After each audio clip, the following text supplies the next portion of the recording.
Hello everybody, welcome back to the channel. My name is Christian and welcome to Christian's Weather and Forecasting. Right now we're going to be diving into multiple storm systems that are going to be moving through from today and into portions of the 6th, 10th, and 12th for the eastern portion and southern portion of the United States. You're going to be looking at a lot of snow probabilities as well as some strong storms. So let's go ahead and dive right into it. Now, really quick, I want to jump into the temperature outlook. The temperature is mainly what's going to be helping affect the storms for the next couple of days. So here we are for right now. There's a little cold front right here over the Mexico and southern New Mexico area. And then there's a major cold front, more major-ish, over to the eastern coast. Now, this is going to move off to the east, no bueno.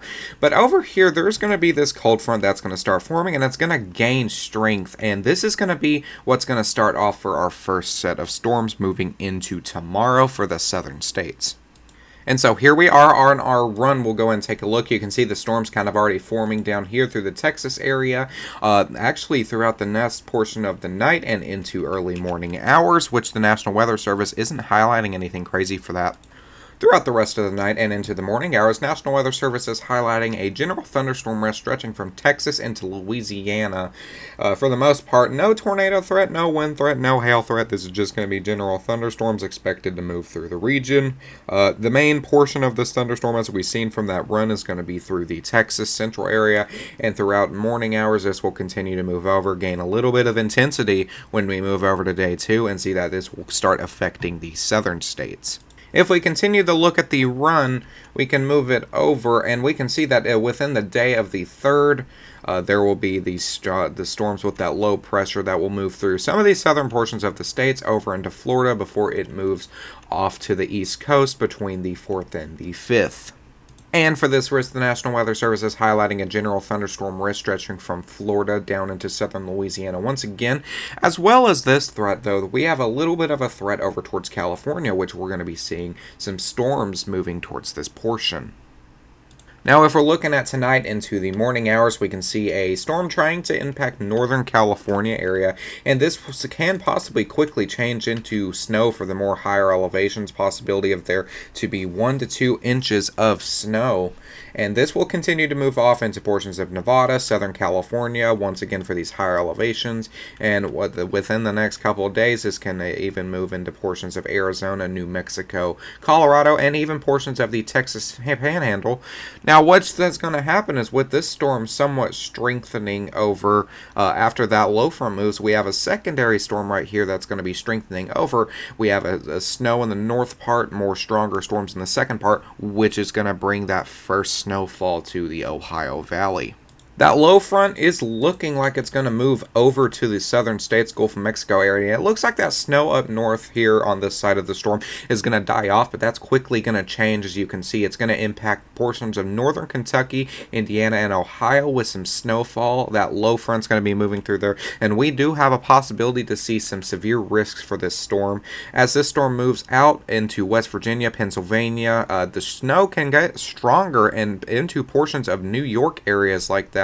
And this will just continue to move up into Maine and will move off to the east coast out of Nova Scotia. Now, the run showing it to clear up just a little bit, but this isn't the end of the storms that we're going to see. We're going to continue to run. Another storm, just a day and a half later, is going to form, going to be pushed by this low front. It's going to have a possibility for there to be that severe weather potential, maybe a marginal risk. And this is going to continue to move off to the east. Once again, we'll have a lot of flooding concern, and this is going to bring a good amount more snow to the Michigan, Minnesota area, and into portions of Missouri, Indiana, Ohio, Illinois.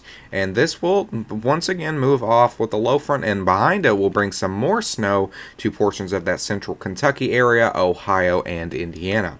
Once again, same as all the other storms, this is going to move off to the northeast, and that will be it for the main part. Another little low front will behind that will be on its way. This isn't predicted to be much from what the models is showing. Just a little bit snow showers, a little bit of rain, and that is mainly the end of this run.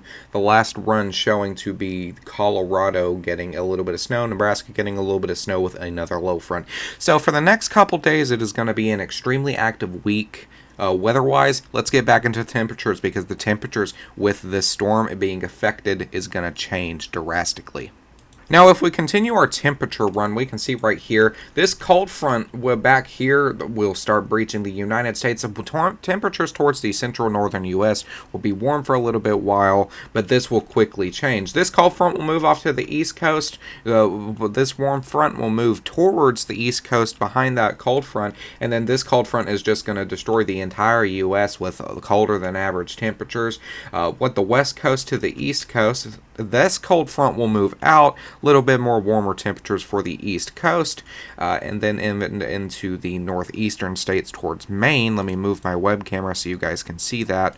Into the northeastern states, and then this cold front Canada will be seeing some of them colder than average temperatures, and then even into portions back here towards Washington, where you can see some of those colder temperatures. Now, this cold front will be moving through mainly of the southern states, which is where we're going to see that low front for these snow showers to hit. And if we end the run on to the 12th, the cold fronts is just it's going to be extremely cold for the month of January. Over towards the Colorado area, we're going to have extreme warmer than average temperatures, and this will affect all the way down into portions of Texas. Over towards Kentucky and the Ohio Valley, though, a little bit of warmer, a little bit of colder than average temperatures. Down towards the south, same for you. It's going to be a weird weathered pattern for the next couple of days.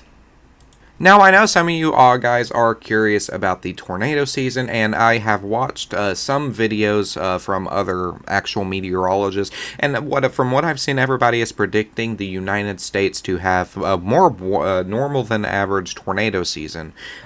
It's going to have a couple more tornadoes. About 1,200 tornadoes are predicted for this type of year. And as we can see, the El Nino is kind of dying off. The water temperatures are kind of going back to normal, which will be a huge role in the weather. So besides that, that's all I have for you guys today. Make sure to stay safe. If you're getting some of these portions of snow, make sure to enjoy it while you can. And I'll see you guys in the next video. Have a great day. Happy New Year's, and enjoy 2024.